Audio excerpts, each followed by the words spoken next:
আজকে মনে হয় কয়েকটি দল ব্যতীত সব দলই কিন্তু এই মঞ্চে ইতিমধ্যে হাজির হয়ে এই সংখ্যানুপাতিক নির্বাচনের পক্ষে তাদের দলীয় সমর্থন ব্যক্ত করেছে।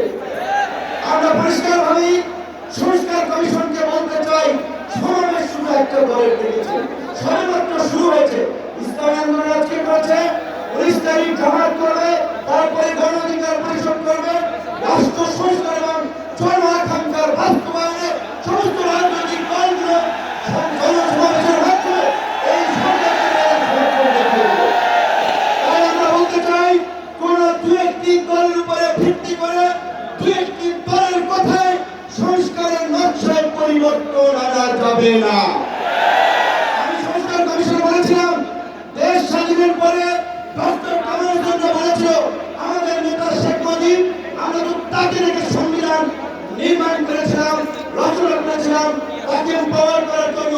আজকে সংস্কার কমিশনকে আমরা বলতে চাই, দু একটি দলকে প্রাধান্য দিয়ে বেশিরভাগ জনগণের আকাঙ্ক্ষার বিপরীতে গিয়ে কোন সিদ্ধান্ত বাস্তবায়নের দুঃসাহস দেখাবেন না। নির্বাচন হলে সমস্যা নাকি? কোন সমস্যা নাই। প্রধানমন্ত্রীর মেয়াদ 10 বছরের বেশি না থাকলে সমস্যা কি? আমরা অত্যন্ত যৌক্তিকভাবে এই কথাগুলো দফায় দফায় আলোচনায় তুলে ধরছি।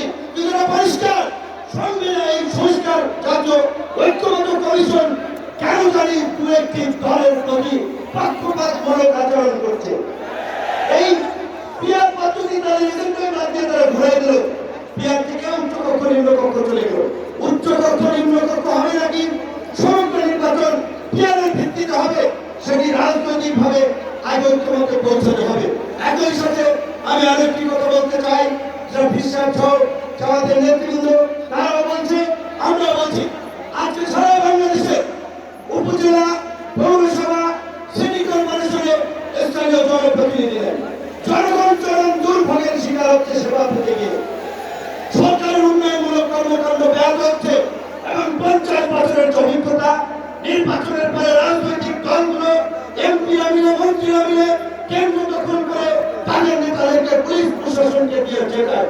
কাজী এই সরকারের আমলে যেমনিভাবে জাতীয় নির্বাচন হবে, একই সাথে অনতিবিলম্বে আমরা স্থানীয় নির্বাচন আয়োজনের দাবি জানাচ্ছি। সবাই ভালো থাকবেন। আসসালামু আলাইকুম।